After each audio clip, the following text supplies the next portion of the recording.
Va yra kažkur pusė pirmos dienos. Kasablankoje. Aš absoliučiai nieko apart kramtomosios gumos nevalgiau. Radau čia tokią vieną nelabai galbūt maroketišką vietą, greito maisto užkandinę.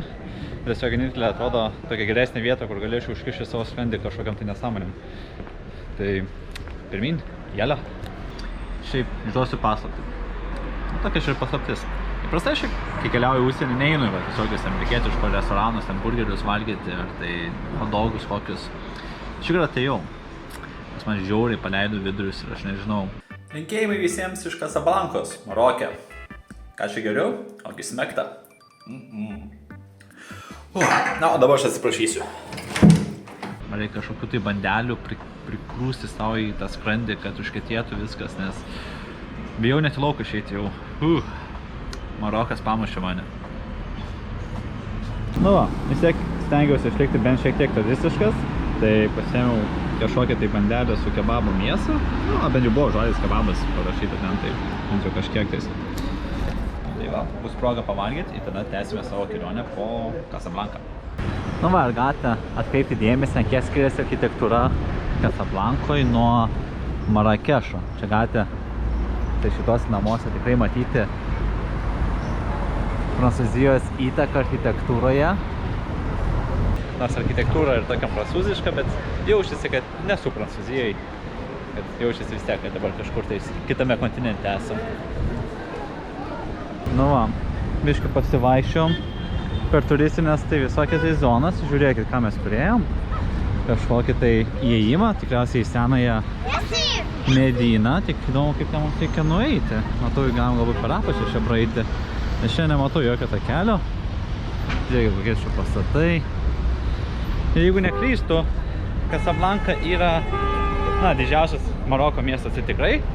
Ir man atrodo, antras pagal dydį Šiaurės Afrikos miestas po Kairo. Ir va, kaip ir sakiau, čia praėjimas pro apačią yra. Žiūrėkit, kaip čia paveikslai, visokie plakatai sukabinti. Žinot, kas yra įdomiai? Palyginus su panašiais praėjimais Londone, Paryžiui, Romai, nėra miežulų kvapo. Visiškai nėra. Labai toks švarus kvapas. Arba jie labai gerai valo viską, arba tiesiog niekas nesisiuoja čia. Nežinau. Va, ir išlipom. Tik tai pataikiau, tai vartai. Įlendam į vidų, pažiūrėsim, kas čia gero yra. Palyginsim dabar šitą Mediną su Marakešo Medina. Šitą yra daug mažesnė ir ne tokia sena kaip Marakešo. Visi, manau, galima pasižiūrėti, ką žmonės čia pardavinėja, ko čia yra. Ir išdėstymas šiaip tais labai skiriasi nuo Marakešo. Čia viskas taip atrodo viduj. Primena europietišką turgų, negi Balkanuose panašiai galima rasti. Kepurės, tokie magnetukai. Bet taipogi, takai maži, žmonių daug, tai tenka vis tiek taip grūstis per žmonės kas nuo karto.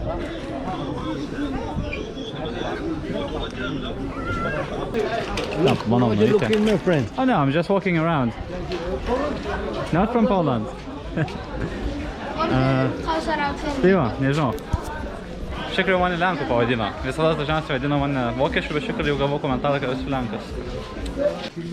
O, žiūrėkit, su Lietuvos vėliavos tapkas. Ei, partu. Tai va, jau spėjau ir žmogų įsidaužti. Blemba, tas žmogus, į kurį įsidaužiau, bet vos baigiau filmuoti, iš karto mane atsisuko ir jau man pradėjo rodyti kelius visokius. Nu, blemba, niekad nepagaunu gilai ant kameros. Labai norėtųsi pagauti. Galbūt jie laukia, kada tą kamerą išjungsiu. Tai žiūrėk, pasakiau ne ir nuėjau į kitą pusę, nes sakiau, kad mane įdomu, tai tiesiog man... Tiesiog paskui mane pradėjo eiti ir viskas. Aš nusisakau 108 laipsnių ir nuėjau kažkur kitur.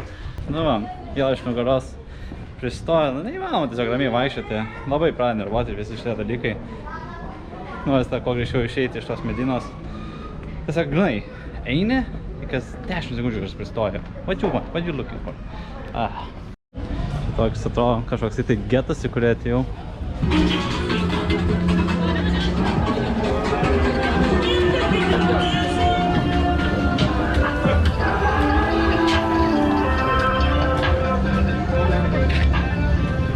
Kaip ir sakiau, sakiau, kažkokį tai mini getą atėjom.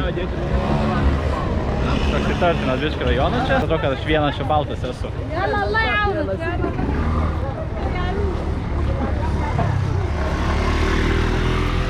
Jie labai daug dūmina. Vos pakipoti įmanoma. Nu, atrodo, du skirtingi miestai, ne, ką aš parodžiau. Tasai didmiečio jausmas, kur dideli namai, kažkur viskas prapuolė. Iš Varosių taipogi nebėra. Čia jau šios, va dabar jau šios kaip Afrikos, tai įdomi.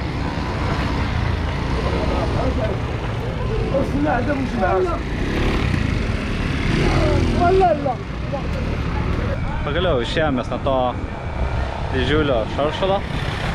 Oi. Čia net nebuvo malonu, realiai vos ištraukiau kamerą, iš karto visi labai piktai mane žiūrėjo. Buvo keletą kartų, kai tiesiog pamato kamerą, nors nefilmuoju, bet iš karto pradėjo, no filming. Nenoriu problemų, tai tenka nefilmuoju, važiuokit. Čia kokie maži namukai šiandien gale. Fainiai.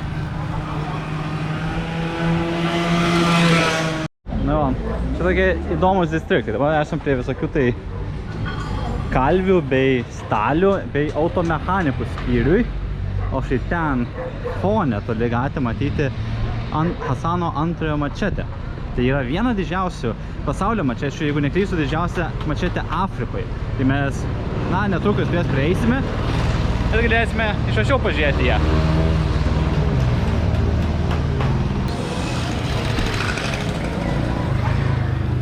Nu bet štai, paėjus vos minutė nuo tos skylės, jau turime štai tokią architektūrą. Kažkoje. Meno akademija, tradicinė. Gražu, ar ne?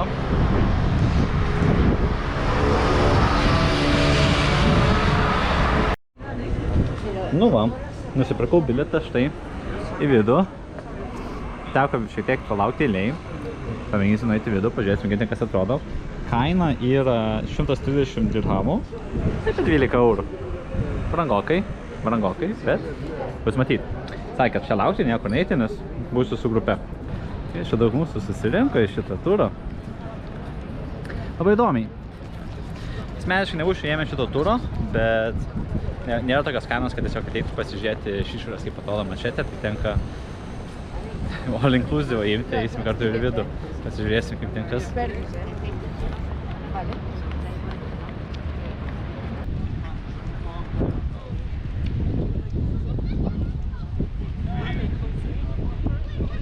Manau, mes prieinam įėjimą į šią mačetę. Tai žiūrėkit, kokia dydžio durys yra. Eina savo.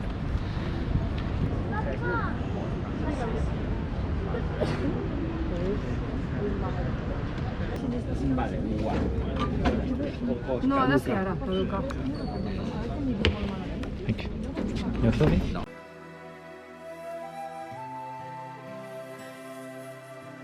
Filmuoju, norėdamas pranešti, per telefoną filmuoju, jeigu man griežtai pasakė, kad negalima čia filmuoti.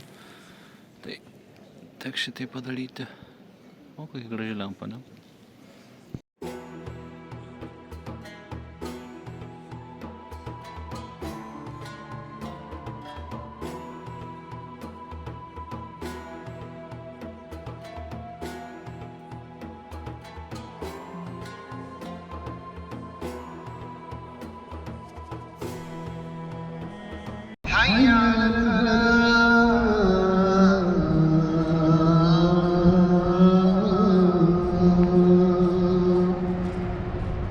Nu va, tikriausiai tam ir baigsime turą prie Hasano antrojo mečetės.